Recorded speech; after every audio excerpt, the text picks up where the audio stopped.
each other to fly. It's going to invite you as we begin to close your eyes if you're comfortable, taking a long, slow, deep breath in.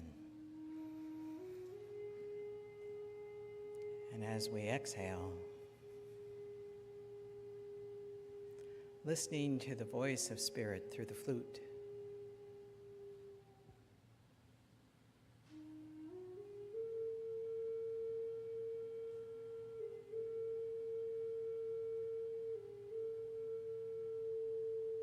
We come together today to contemplate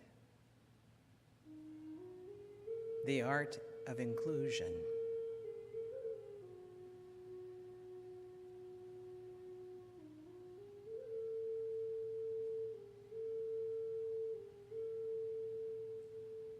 We invite into the space our ancestors, our teachers,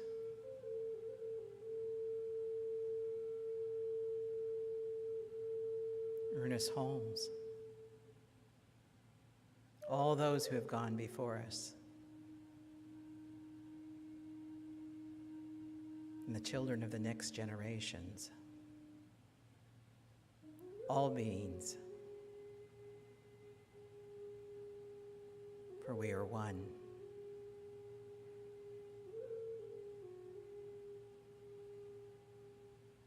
Another long, slow, deep breath in.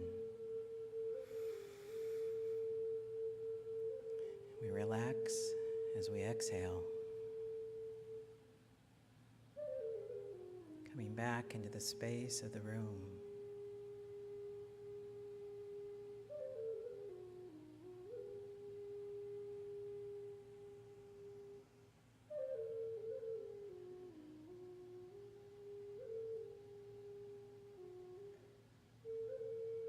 There is but one mind, one law, which all people use constructively or destructively.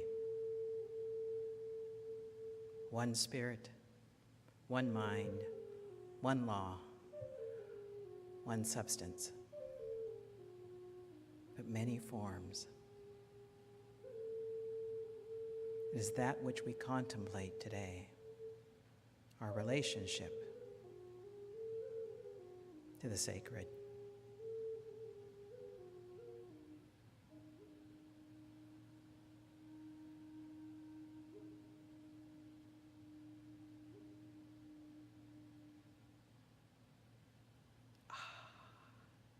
Thank you, Joey.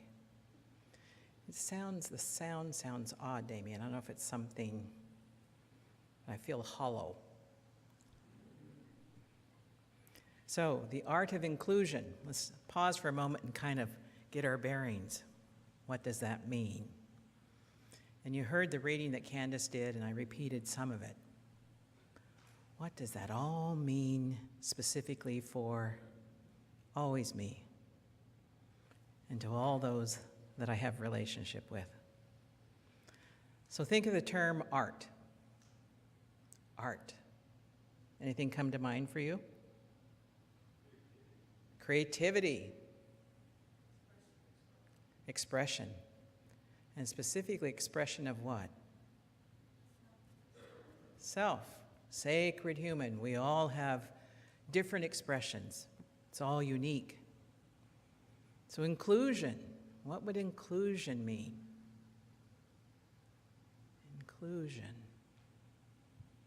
If you're inclusion, what does that mean? Interconnected, being part of. It also involves, from the psychological aspect, our sense of belonging, our belonging. So let's think about that. We're going to talk about the art of inclusion. So that also points to some mastery, development of expertise to be an artist, right? And I would suggest to you that we are all artists, and we all have an expertise. We have the greatest expertise on what? Ourselves. And I'm going to ask us to bring ourselves specifically into this gathering today. You'll notice Dalton's music at the beginning of our gathering, as well as just before Joey came up and played the flute. We're all pointing to the oneness of who we are. And that oneness is oftentimes, we kind of take it for granted. So I'm going to ask you to think about a couple things as we move through this morning. Who do I have trouble with? And what do I have trouble with me, perhaps? Things that need healing within me. And I'm going to ask in a moment for 10 volunteers to come up here. So I want you to be thinking about it. I only need 10. I don't need 40. So I want you to think about this human body. The count varies. Scientists will tell us the count varies on our cells. This time it's this much, this time it's that much, because it changes and they're having greater insight. But at this moment on Sunday, the July 30th, it's 37 trillion cells in this body. 37 trillion cells. All these cells make up this community we know as Lynn. So each of us have a community of cells that make up who we are. And we would probably say that this gathering here is part of the community that makes up Redding Center for Spiritual Living. Correct? So I want you to notice this community of cells. I'm going to suggest to you that all the cells that are in this room connect with all the other cells around the globe, and frankly, for all time, past and what we call future, and what we call past, and make up this extraordinary organism we call humanity. So you might say, we're in this together. So I want you to think about something. What part of your body are you willing to let go of? What part of your body you're going to say, okay, foot, left big toe, right pinky. I never did like this ear. What are you willing to let go of? Because when we stop and think about, losing an ear, a finger, a leg, an arm, how do you feel about that? Not good. We want to keep it all because we want to have physical wholeness. Because physical wholeness means what? What's our condition? We're healthy, aren't we? So we tend to focus on the physical, but when we contemplate spiritual teachings, we also tune into the spiritual aspect of who we are. Psychological, emotional, spiritual. So we can look completely whole, but the question is, do we have a wholeness spiritually? Do we have a wholeness psychologically? And we can travel through life and no one would be the wiser that perhaps I feel like this pinky really isn't here. I don't have a good connection with it. It's like it's not there. Or my foot or my leg or my back or whatever it is. So my suggestion to you is that we need every part of ourselves to be whole. We can adapt if need be in this journey of this lifetime if we lose a limb or some aspect of ourselves. But we have to adapt, don't we? So the ideal is to have wholeness within.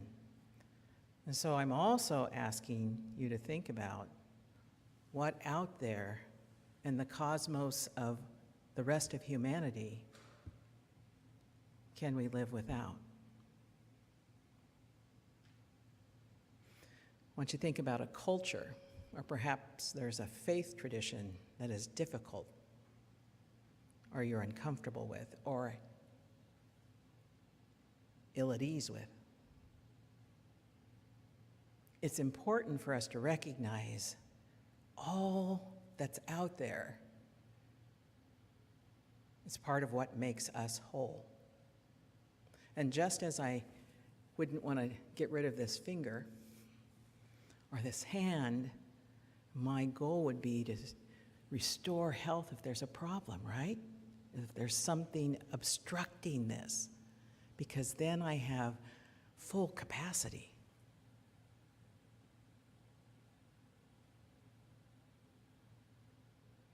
And we talk about oneness. I think it's interesting if you think about one of the principles of the science of mind tradition, the manifest universe. Do you remember what it is? What is the manifest universe? The body of God. He gets an A today. The body of God. We're part of the body of God. Everything that is part of the body of God. And we tend at times fall asleep to that, don't we? So we come into community to remind ourselves so that we don't live in status quo, but we live how? Awake. We want to be awake. We want to be engaged. We want to be alive. And the only way we can be alive is to be awake physically, spiritually, psychologically, emotionally. We talk about it being mind, body, and spirit. So it's very easy to get stuck on focusing on the body only. We have to have all of those aspects. It's kind of interesting talking about the cells of the body because science continues to deliberate how many cells. And science hasn't yet defined mind. You can look at a definition on Google or a dictionary, but science says, well, we don't know exactly what it is. Your neuroscientists that study the brain say, well, we think the mind is involved with the brain, but we're not sure how to define it. Then let's have a conversation about consciousness. They can't find it. They can't measure it, yet, at least. And so what's fascinating is yet all of us can talk about, remember I said, I'm the authority on who? Myself. No one else fits into my skin. No one else has the identical experience that I do. And so I bring my emotions, my thoughts, my life experiences. So we look at the mechanics of the brain and the body, because the brain actually has connectivity throughout the body because of the central nervous system. So the brain is actually throughout our body. So if we lose something, the brain feels it, as does the rest of the body. That's why there's phantom pain, because the brain says, oh, something's missing. So thinking about this and consciousness, we talk about it. We kind of, in a way, take it for granted we understand what each other know and mean by that, but science struggles with it. They're not sure where it's at. They'll talk about the subjective experience each of us has, but for it to be, you might say, proven, we have to be able to measure it, right? And yet I would guess that most of us in here have had a measurable experience of our own consciousness and the consciousness of other beings in this world, huh? So now I'm going to talk specifically about the brain. So with the brain, it ranges from 90 to 100 billion neurons. All these little neurons. And so I'm going to ask 10 people. Sue, are you willing to come up? Is that Linda Mitchell back there? No, Linda's not going to come up. Let's find 10 people. Who will come up? Nancy, can you come up? I need 10 people up here on the risers. Oh, Linda's coming. Good. I feel loved. I need 10 people. Thank you, Pam. Mickey, thank you, Luana. 1, 2, Pris, thank you. 3, 4, 5, 6, 7, 8, 9. One more. And I want you to stand up here on the riser so people can see you. And I want you to, and Deb, hold out your hand here, Sue. So I want you to be this close, spread out so that we can reach each other, okay? Up here, spread out. You got 3 different layers of risers. No socializing. You can't leave this group alone. So spread out. I want you to be up on the risers. I don't want you even. I want you all spread out different. But I want you within reach of each other. Because this is an example. When we're born, we have this 90 to 100 billion neurons. So let's say 100 billion. So each of these represent one of the billion, right? There's 10 times 10 is 100. You guys are too close. I don't want you touching. I just want you that close. So when we are born, not touching yet. I'll make them happier by saying not yet. When we are born, these are the neurons we're born with, representing the 100 billion, okay? So when we grow, when we begin to expand what we here will call consciousness, and science witnesses that it transpires but doesn't know exactly what's happening, each of those neurons sends out a branch to another neuron. It's called a dendrite. And you reach out and they're making what? Connections. Connect with each other. We can touch now? Yeah, they can touch. All of you are going to touch. So go ahead and reach up there to Luana. So the more connections we make, the more connections we make, the greater our growth, the greater our expansion of consciousness. So just a side note, because I think it's an important side note, dementia. What happens with those connections at dementia?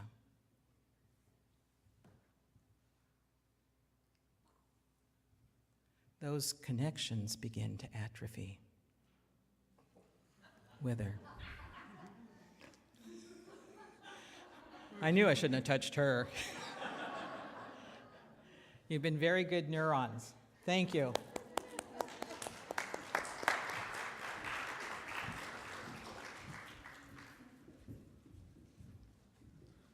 So for us to grow, think of when we're infants and we begin that process, our body's getting bigger and changing, but for health, wellness, and to expand our consciousness, we have to make those connections.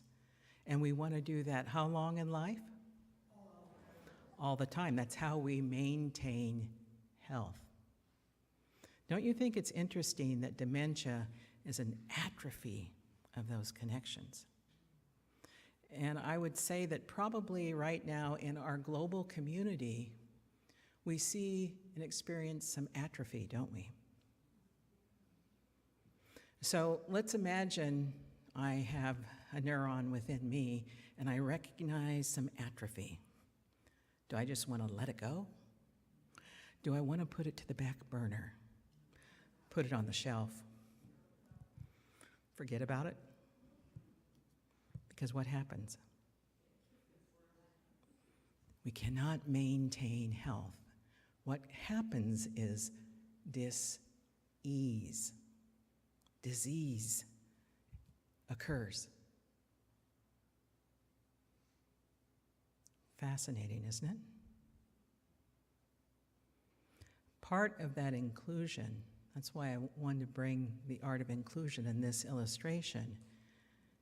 Inclusion also is very proactive. It means going after those connections, especially if I recognize there's atrophy between myself, someone else, or between myself and another group. It may be an ethnic group. It may be a group that is a minority. What groups do we have that are minorities, that are not an ethnic group? What was that? Homeless? Disabilities? Or limited ability? Who else? Who do we hear about in the news besides the homeless and those with What was that? I couldn't hear him. Korea? Yes. Criminals. Absolutely criminals, because typically we have a judgment, what? That's not us, that's them. Or perhaps it's our neighbor that we're having a hard time with, or our niece or nephew, or our sister or our brother, or whoever it is. Perhaps, as I said, we have an issue with ourselves. You know, I don't feel good about how my voice sounds. I don't feel good about how I look. You know, I'm really not very intelligent. Heal that connection. That's what this whole teaching is about. Remember? Living our values in the world that exists within us and the world out there. It's the only way we can have balance, health, wellness, and in our nation and around the globe. We see, and in our community right here, we see disparity. We see where individuals have lack of access to the things that sometimes we take for granted. If we think about the homeless, no home, no shelter, limited access to food, or perhaps no access for days. It's not them, it is us, it is me. We are one. And there are strategies working with our community leaders to establish health and wellness. They're developing programs, and we can participate, just as with the homeless as an example. But the most important things I'm asking and inviting you today is to think of, besides, as example, the homeless, what within me am I at odds with? What within my circle of friends and family am I at odds with? So it really comes down to, what do I really believe? And am I willing to allow my faith and belief to cause me to take action, to live? You know, we talk about agents of change, the light that illumines us.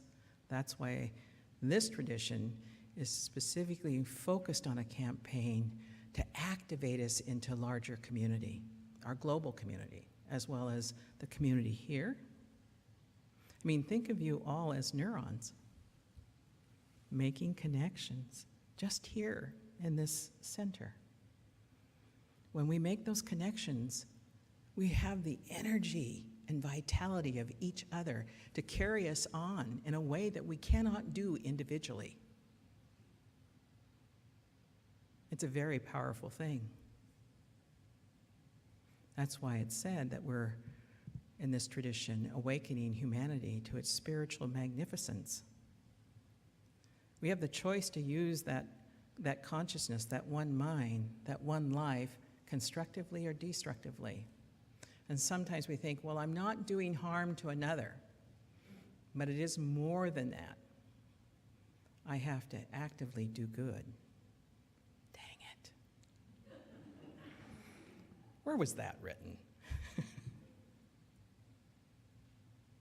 I also want to speak about the disconnection part, the atrophy. One of the things our social scientists tell us Our neuroscientists tell us when disconnection happens, the system functioning and health and wellness is reduced. I reference it as trauma. Because when we go through something painful, say I have a hot stove right here, and I reach over and I touch it, what's my tendency? I'm going to pull back. Everything within me wants to pull back.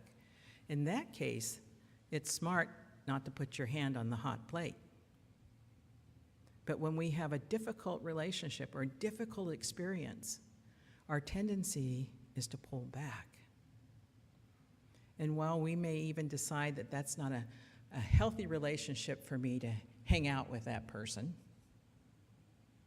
I still have to heal and have connection, room within my heart being of recognizing that they are part of me. I can't say, okay, I'm getting rid of you, right? I want to have healthy connection. Doesn't mean I say, oh, finger, I'm going to hang out with you today. Because we have to have healthy boundaries. Hand can't say, oh, I'm just going to go over here and be a foot. We all have our relationships that are healthy, balanced, and establish that equilibrium. Remember what Jesus said? He said, love the Lord your God with all your heart, with all your soul, with all your mind. Love the Lord your God with all your heart, with all your soul, and with all your mind. Jesus is saying that of his connection to Father. And he said, this is the first and greatest commandment. Do you remember what the first and greatest commandment is? To do that, to love God. Abba, Father, the one that gave us life. That's symbolic, isn't it? What is the second? The second greatest commandment. Love your neighbor as yourself, because it is ourself. When we go out in the world, we can see others different from us. And what I'm hoping you carry away with you today is to recognize that I'm here when people are struggling. I'm here with the energy within me. I'm going to stand by and be in close association, like the song, the opening song. I'm going to lean in as close as I can get. Because I know that when we stand together, those neurons working together, those connections working together, despite our differences, there's an extraordinary thing that happens. There's a life and energy that comes alive. We call that illumination. And we're called to be illumined beings. That's what the whole science of mind teaching is about. So let's just pause a moment to think about, is there a particular faith tradition that's really hard for me to understand, or that perhaps I have been wounded by, and I tend to pull away? The whole healing process in processing trauma is we have to move towards that. That doesn't mean I say, put your hand on the hot plate. What it means is I have to go, let's understand the hot plate. What's my relationship? Oh, I could use that hot plate to make a nice meal. If it's used and utilized in the appropriate relationship, I am benefited. So, thinking of that, there's some imagery I want to share with you from this song called Stand By Me. And I'm going to ask Chris to do the lights. Yes, he is. He's taking a long way around. He's being very thoughtful. So I want you to bring this home, because the whole point is that we want to institute change for who? For me. Yeah, for me. So how does this apply? How can I apply this to my life? What is it within me I need to stand by till there's full healing? What group do I need to stand by and with until there is full healing? I wonder if they, yep, thank you. Let's watch this. Notice what you feel emotionally. Notice how the imagery comes from around the world. You may have seen this because I know Reverend Sue has shared it in the past, but it's an opportunity to be able to see it for the first time with new eyes.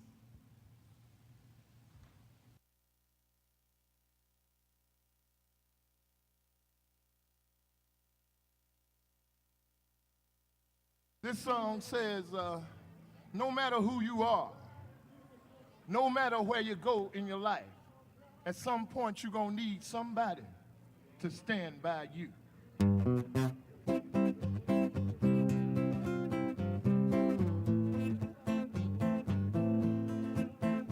Oh yeah, oh my darling, stand by me. No matter who you are, no matter where you go in life, you gon' need somebody to stand by you. No matter how much money you got, all the friends you got, you gon' need somebody to stand by you. When the night has come and the land is dark and that moon is the only light we'll see. Though I won't be afraid, though I won't shed one tear, just as long as your people come and stand by me. And darling, darling, stand by me. Oh, stand by me. Oh, stand, stand by. Come on, stand by me. Yeah. Oh, when the sky that we look upon, when she tumble and fall,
Thank you. Thank you.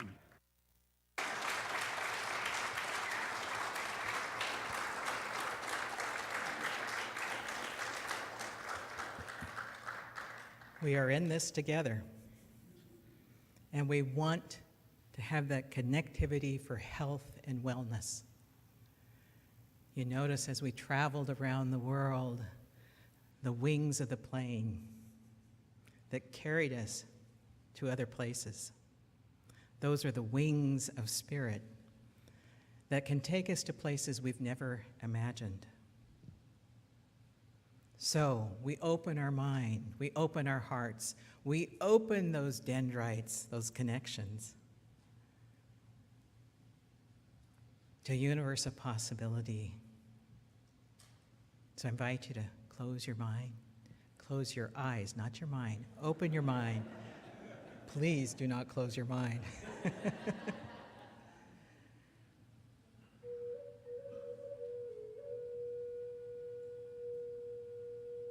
We stand in the presence of amazing love that spoke and called into creation all that is, that called into creation me, each one of us. And we stand in this moment together, in consciousness, in practice, in the oneness of knowing that love, that generous opportunity to be alive, to create. And I am part of that oneness. We are part of that oneness. And I move my physical being and my consciousness, my energy, my life source to those parts of myself that are held in limitation or suffering. And I extend out to the expressions of spirit in all its many forms within the community of this building, the community of this city, the communities of this nation, the communities of this globe,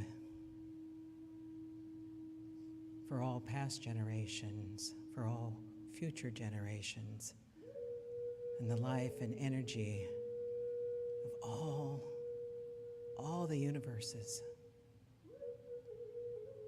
We are one people. We stand together, recognizing the divinity of each one, each being.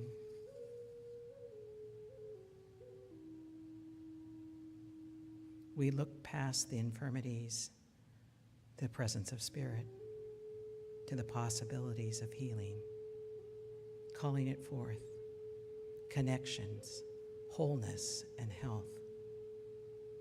I give thanks for each individual that is here, the ancestors, my teachers that are present, all beings, all places. I give thanks for the sweetness of spirit through the flute, the generous gift of Joey's creativity, attunement to spirit.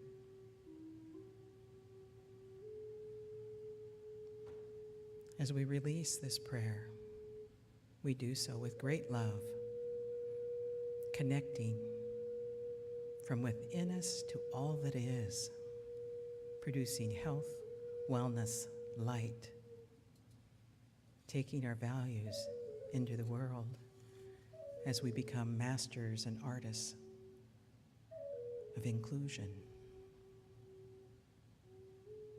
I release this prayer, knowing it is now so.